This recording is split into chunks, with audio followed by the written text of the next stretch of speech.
آئیے جمعہ کے تعلق سے ہماری جو غلطیاں ہیں وہ میں آپ کو سنا رہا ہوں۔ سب سے پہلی غلطی جمعہ کے تعلق سے، جمعہ کا خطبہ بھی شروع ہوگا، جب جمعہ کا خطبہ ہوتا ہے تو ہماری غلطی یہ ہے ہم لوگ نیچے منڈی ڈال کر بیٹھ جاتے ہیں۔ بہت بڑی غلطی ہے، یاد رکھنا۔ جمعہ کے خطبے میں ترمذی شریف کے اندر حدیث ہے، عن عبداللہ ابن مسعود رضی اللہ تعالی عنہ قال، فرمانے حضرت عبداللہ بن مسعود رضی اللہ تعالی، اذا خطب النبی صلی اللہ تعالی علیہ وسلم استقبلناه بوجوہنا۔ کیا مطلب؟ جب آقا خطبہ دیتے تو ہم آقا کی طرف اپنے چہروں سے متوجہ ہوتے۔ کیا مطلب؟ ہم قبلے کی طرف رخ کر کے بیٹھتے تھے۔ خطبے کے وقت یوں گھوم کر نہیں بیٹھنا ہے، آپ کو قبلے کی طرف رخ کرنا ہے، لیکن آپ کا چہرہ جو خطیب صاحب ہیں جو خطبہ دے رہے ان کی طرف ہونا چاہیے۔ لیکن ہمارے یہاں مسئلہ یہ ہے کہ جیسے ہی خطبہ شروع ہوتا ہے لوگ نیچے منڈی ڈال کر سونا شروع کر دیتے ہیں۔ یہی حال ہے نا بھائی، کہ جیسے خطبہ شروع ہوگا نیچے منڈی ڈالی اور سونا شروع کیا۔ خطبے کی اہمیت گھٹا رہے ہیں ہم لوگ۔ خطبے کی کتنی اہمیت ہے ہم کیا جانے۔ خطبہ اتنا اہم ہے جمعہ کا کہ جب سب سے پہلے جب جمعہ فرض ہوا ہے، آپ کو معلوم ہوگا کہ جس طرح عید کی نماز میں عید کی نماز کے بعد خطبہ ہے، اسی طرح جمعہ کا خطبہ جمعہ کی نماز کے بعد تھا۔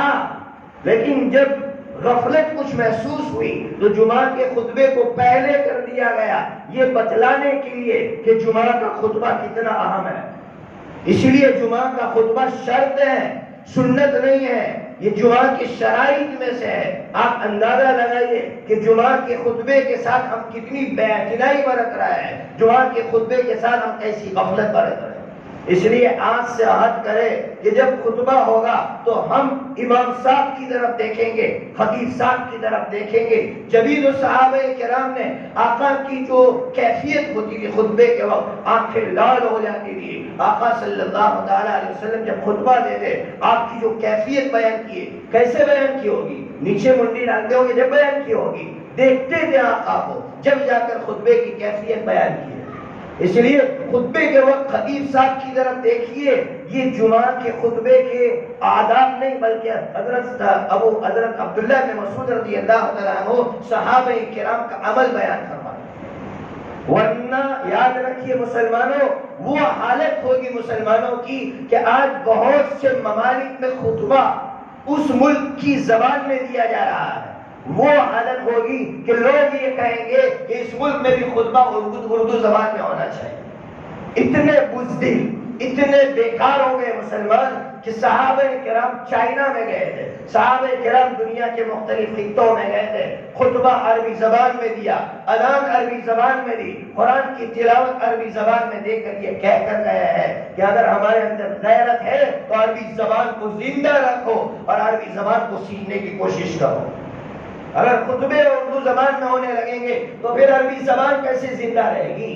حضرت سلمان فارسی رضی اللہ تعالیٰ عنہ کا واقعہ شاید آپ کو معلوم نہ ہو، عمر فاروق رضی اللہ عنہ کے دور میں ایران فتح کرنے کے لیے جا رہے ہیں، تو آپ کو معلوم ہوگا کہ مسلمانوں کا ایک طریقہ تھا کہ جب جاتے تھے تو پہلے بات چیت ہوتی تھی، اس کے بعد حملہ ہوتا تھا۔ تو بات چیت میں حضرت سلمان فارسی رضی اللہ تعالیٰ عنہ نے عربی میں بات کرنا شروع کیا، تو وہاں کے لوگوں نے یہ کہا کہ سلمان آپ تو فارسی زبان جانتے ہیں، ڈائریکٹلی ہمارے ساتھ فارسی زبان میں بات کیجئے۔ حضرت سلمان فارسی رضی اللہ عنہ نے فرمایا میری غیرت گوارا نہیں کرتی کہ میں فارسی زبان میں بات کروں، اس لیے کہ میں مسلمان ہوں، میری زبان عربی ہے، میرا قرآن عربی زبان میں ہے، میرے رسول کی زبان عربی ہے، تو پھر مسلمانوں اس زبان سے ایسی غفلت کیوں؟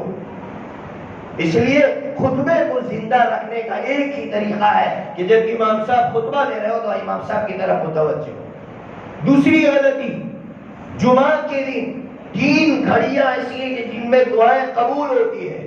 یاد رکھیے ہر انسان پریشان ہے، یار میری دعا قبول ہو، ارے احادیث میں آ رہا ہے 3 گھڑیاں ایسی ہیں جمعہ کے دن جن میں دعائیں قبول ہوتی ہے۔ نمبر 1، امام صاحب خطبے میں جب دعا مانگتے ہیں، آپ کو معلوم ہونا چاہیے کہ دوسرا خطبہ جب شروع ہوتا ہے صحابہ کرام کے فضائل بیان کرنے شروع کرتے امام صاحب، اللہ اللہ فی اصحاب وغیرہ وغیرہ حدیث پڑھتے ہیں، اس کے بعد امام صاحب دعا مانگتے ہیں۔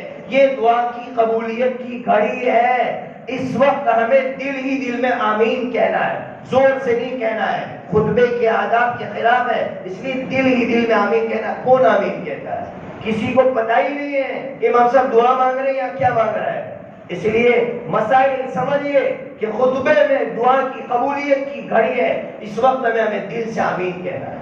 دوسری قبولیت کی گھڑی، جیسے ہی جمعہ کی نماز کا سلام پھیرا جاتا ہے، سلام کے بعد کی جو متصل گھڑی ہے، اس گھڑی میں دعا قبول ہوتی ہے۔ یاد رکھنا، حضرت ابو امامہ رضی اللہ تعالیٰ عنہ کی حدیث ترمذی شریف کے اندر موجود ہے، جس میں انہوں نے تو صاف لفظوں میں یہ کہا ہے کہ جب ان سے آقا سے جب پوچھا گیا ای الدعاء اسمع، اے اللہ کے رسول کون سی دعا زیادہ اللہ کی یہاں قبول ہوتی ہے، تو آقا نے فرمایا تھا دبر الصلوات المکتوبہ، فرض نماز کے بعد جو بھی دعا مانگی جاتی ہے اللہ اس کو قبول فرماتے ہیں۔ جمعہ کے بعد متصل جو گھڑی ہے، لوگ بھاگنے کی کوشش کرتے ہیں، کبھی 2-5 منٹ فارغ کر کے اللہ کے سامنے رو کر دیکھو، اللہ ہماری دعائیں ضرور قبول کرے گا۔ تیسری گھڑی، عصر سے لے کر مغرب کے درمیان کی جو گھڑی ہے وہ قبولیت کی گھڑی ہے۔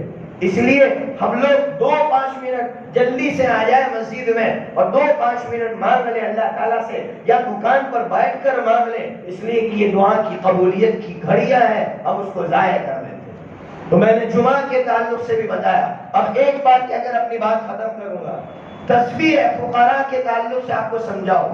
ہم لوگ فرض نماز کے بعد جو تسبیح پڑھتے ہیں اس کو تسبیح فاطمی کہتے ہیں، وہ تسبیح فاطمی نہیں ہے۔ تسبیح فاطمی تو رات کو سوتے وقت پڑھنے کی جو تسبیح ہے وہ تسبیح فاطمی ہے۔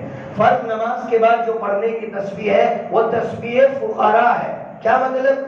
جو صحابہ پیسے والے نہیں تھے، انہوں نے حضور سے شکایت کی تھی کہ حضور یہ مالدار صحابہ تو صدقہ کر کے آگے بڑھ رہے ہیں، تو اللہ کے رسول صلی اللہ علیہ وسلم نے یہ تسبیح پڑھنے کے لیے دی تھی، لیکن ہم سے غلطی کیا ہوتی ہے وہ میں سناؤں۔ ہم لوگ صرف عصر اور فجر کے بعد پڑھتے ہیں، ہم لوگ سمجھتے ہیں یہ صرف 2 نمازوں کے بعد پڑھنے کی تسبیح ہے، حالانکہ 5 نمازوں کے بعد پڑھنے کی یہ تسبیح ہے۔ اس لیے 5 نمازوں میں آپ جو ہے ظہر میں سنت سے فارغ ہو جائے آپ یہ تسبیح پڑھ لیجیے، آپ مغرب میں سنت سے فارغ ہو جائے یہ تسبیح پڑھ لیجیے، عشاء میں آپ سنت سے فارغ ہو جائے یہ تسبیح پڑھ لیجیے۔ اللہ تعالیٰ سے دعا کرے اللہ تبارک و تعالیٰ ہمیں دین سمجھنے کی توفیق عطا فرمائے، مسائل سمجھنے کی توفیق عطا فرمائے، اور یہ جو ہمارے یہاں کچھ چیزیں ایسی چل پڑی ہے اللہ تبارک و تعالیٰ اس سے ہماری اور ہمارے